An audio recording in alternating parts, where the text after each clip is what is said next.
Hi, I'm Bryan Griffin, and today I'm going to show you how to achieve the Crusader beard.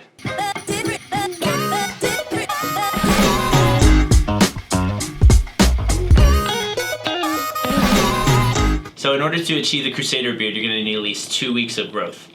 You're going to want to make sure that your Wahl trimmer is fully charged and your blades are oiled. Before you start, you're going to want to brush your hair using the styling comb.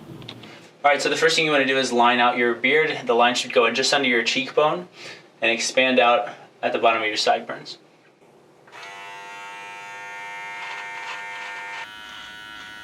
For a clean finish, you're going to want to cut underneath the chin along the neckline. Alright, so to achieve a desired length, you're going to want to use a guard. I like to use the number 3.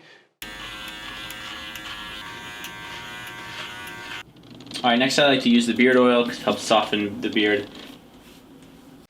Alright guys, so that's how to achieve the Crusader beard.